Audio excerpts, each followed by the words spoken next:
So, I just woke up and I had a, a dream that I think should probably be a movie. Um, so it starts out in this government room. I don't know where it was, and there's a guy from, I think it was the EPA there, with a master's level student in, I think, ecology. And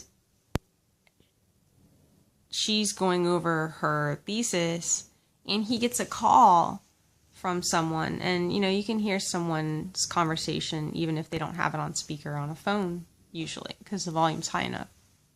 So the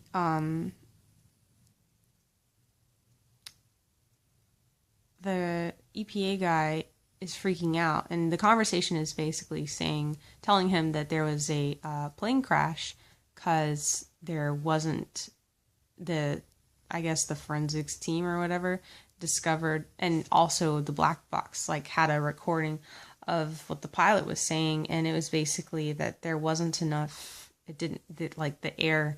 They basically hit a pocket, where there was no air, and it wasn't just a pocket though. It was there just wasn't enough air, period, and the plane crashed because of that.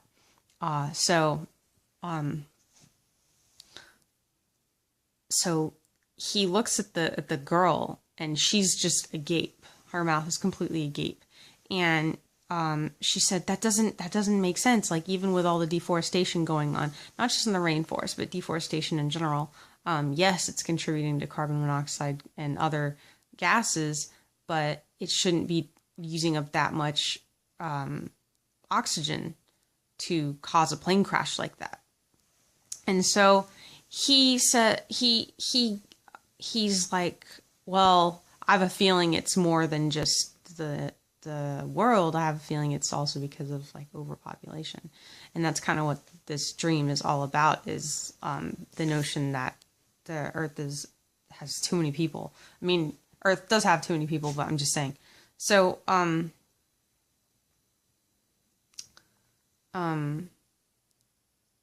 so then it cuts to this woman with her kid, a little girl that's 7 or 8 years old, and she gets a call to go to the airport that there's been a terrible accident. Or no, I'm sorry, she gets a call from the airport saying to come because they need to discuss flight XYZ, whatever it was. And the little girl is like, oh, Mom, are we going to be able to see Grandma and Grandpa? And she's like, I don't know, honey, let's go. So they get to the airport, and they notice that a plane's entire side was ripped off pretty much, and all that's left are a few straggling pieces of baggage. And the flight, one of the flight attendant ladies, or not flight attendant ladies, but an official from the airport comes and is talking to the crowd, and they're like, if you're from flight whatever, we need you guys to listen. And so, people are kind of freaking out. They're like, is that our plane? We have family and we did blah, blah, blah. What's going on? And, the person is like, they said, well, what happened was, yes, there was a crash, and people start freaking out, and there's lots of gasps, and people aren't being quiet, and the person just loses it, and they just tell everyone to shut up. And so once the mother heard that there was a crash, she tells her daughter, I need you to go sit down and listen to your headset or whatever. So the little girl does that. Meanwhile, the mom is freaking out, and she's got her hands in her mouth and everything. And she the official tells them that the reason that was determined that it happened was because there was not enough oxygen. That's what the forensics told her or whatever. So people they don't understand, why, what do you mean there wasn't enough oxygen? That doesn't make sense. Why would that happen? How does it even work? Blah, blah, blah. So, then then it cuts to the scene of these people, and they're walking by the plane, and they're all that's left is just some baggage. And the little girl's like, where's grandma and grandpa? And she holds on to her child, holding back tears. And then it cuts out to another scene of this woman walking down some kind of city block streets, like maybe New York or something, I don't know. And she is reflecting on, there's like strong flashbacks, I guess, of her. It looks like her home. She was at her house, and then her house gets broken into by like a gang of people, and she's pretty much evicted from this gang of people. And she reported her issues, and the police were not able to really keep up because there was so much of this going on. And so she's walking down the street, and she knocks on this door to this like a dog kennel type place. And she says her name, and she has this like huge wad of cash that she pulls out, and she hands it to the person, and she's like, I'm so and so, and I'm here for my spot. And then she says the number of her spot or whatever. And so it shows a bunch of people, and there's like a hall, not really a hallway. I mean, it's only, what is that? 3 feet wide, maybe 4 feet at max. It's a little hallway, and it's like when you walk in anywhere, there's little hallways made everywhere. There's little paths, and so on the right hand side of this hallway are a bunch of like kennels, like dog kennels, cages, metal cages, and they're not very deep, and they're definitely not very tall, and there's people in them. And I'm talking about, like, if you've ever been to, or if you've ever seen from like a pet food company, the PETA videos, and they show like rows and rows and rows stacked of these metal cages. Or if you've been to a PetSmart and you've looked at the adoption facility, there's 2 rows stacked of these cages, and there's people in them, not animals, there's people. And on the left hand side are like these shelves, and people are sleeping in these, they look like oversized dog carriers. That's what they look like. And there's this one guy, and his like eyes are huge, and they're like popping out of his skull almost, and his teeth, they're like he looks, I don't know, he looks like a skeleton. It's really, really freaky. And he's got little sores all over his face. And people are yelling when the lady walks and finds her little kennel or whatever to stay in. And people are saying how it's unfair that he's even there, because people are making room around him because they don't want to catch whatever he's got. And that's precious space that other people could be paying for to live there. And I guess get security. So the whole reason that these people, okay, so I'll keep going.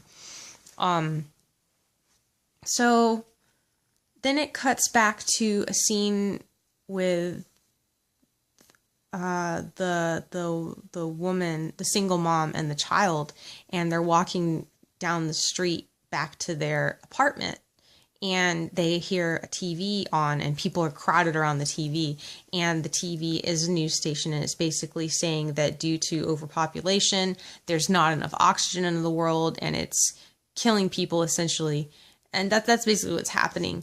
And they were talking about the plane crash as an example, and then that's when the co-anchor breaks down in tears, and the anchor just grabs her hand to comfort her. And then you see the people that were surrounding the TV, and there's like one that's almost like a preacher, but he's like trying to start a rebellion or something. And there's a bunch of people like this around the world, and he's saying stuff like, oh, we should go kill off the people that are living in prisons.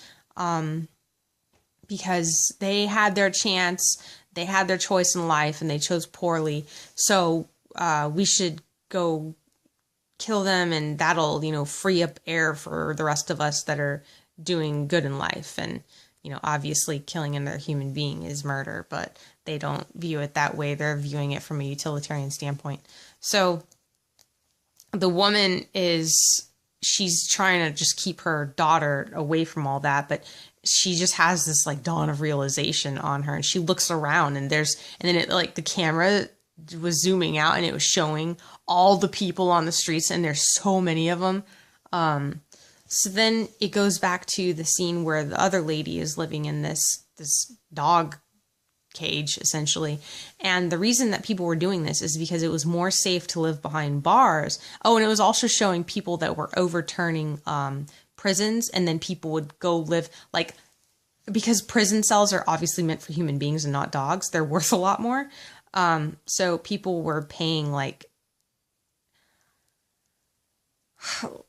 I don't know what's the most, I don't know. They were paying really ridiculous, like $2,000 to $3,000 to $4,000 per cell, because it was like luxury living almost in these cells, because you had room to put things. And people were doing this because it was safer to live behind metal cages and bars than it was and in quantity numbers, because other people who are like-minded, there's kind of that mob mentality where you're not going to go attack a mob. You'd rather go attack a single person, which is why the homes were being invaded by these gangs, because obviously in the suburbs, or generally where houses are, there are trees, and stupid people had this notion that if I'm around a tree, I'll be able to breathe. So people would set up their gangs in other people's homes and essentially evict that person, kick them out. So so then it cuts back to the scene with the kennel, and the woman, the single woman, she calls over the landlady, or the person that owns the kennel, and she asks her for like room service, kind of like jokingly, and the woman doesn't find it funny at all. She doesn't think it's funny at all. She's like, I'm not room service. I don't know who you think you are. And she said, please, I'll give you whatever money you want. And the woman's just like, money is not worth anything anymore. Or it has very little value. You'd have to give me a whole bunch, because obviously inflation's out the roof. So she said, whatever, I just need a beer to relax.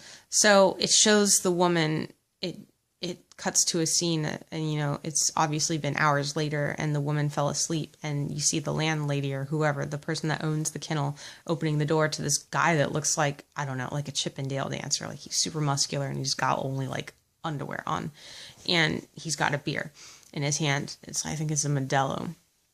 So he walks over to her crate, and you see him start undoing her bra strap, and she's like freaking out, like, what are you doing?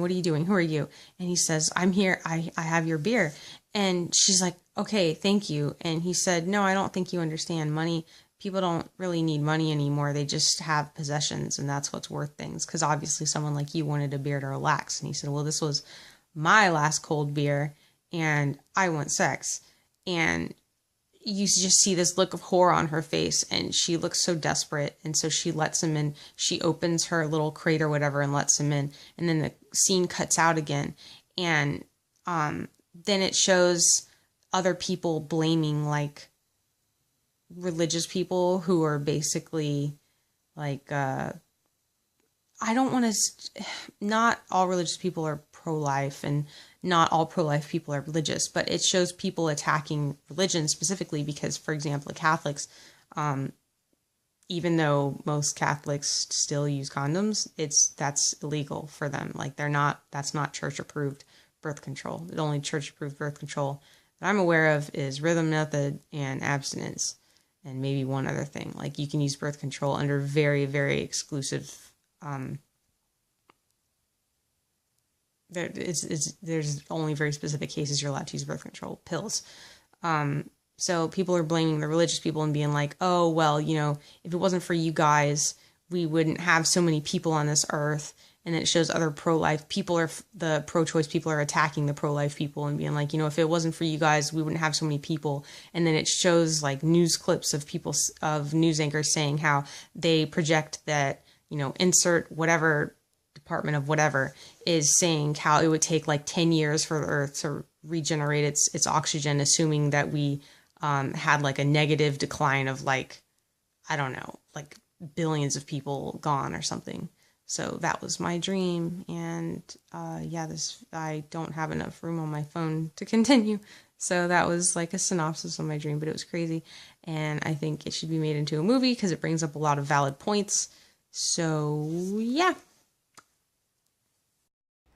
A couple of the other things that had went on that I didn't have a chance to talk about in my camera video was the fact that obviously overpopulation has serious consequences on all of the natural resources, um, pollution of the fresh water we had, as well as serious pollution in the oceans, killing off algae and plankton, all other sorts of life, which some of it helps contribute to create oxygen. That was like a huge issue. So I just didn't. I had to clarify that, and also there were issues with um, what was the other thing? It's like fading so fast. Um,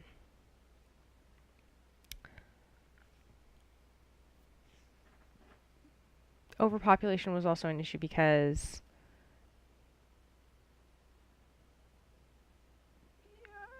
obviously when you have high density areas, there's a lot of crime, um, and people, whenever there's a lot of people, little mobs start forming, and you get these little people with rebellious ideas, which can be a good thing sometimes.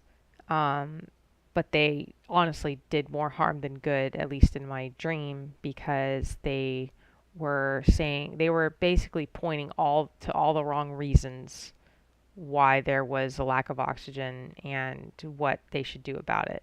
So I don't remember if I said this at the end of the video, but basically at the very end of my dream before I got woken up, it was showing people in the White House, and it doesn't matter if it's the White House or any, um, hell, it could be the UN's headquarters, it doesn't matter. But it was showing them trying to figure out what we can do to fix the situation.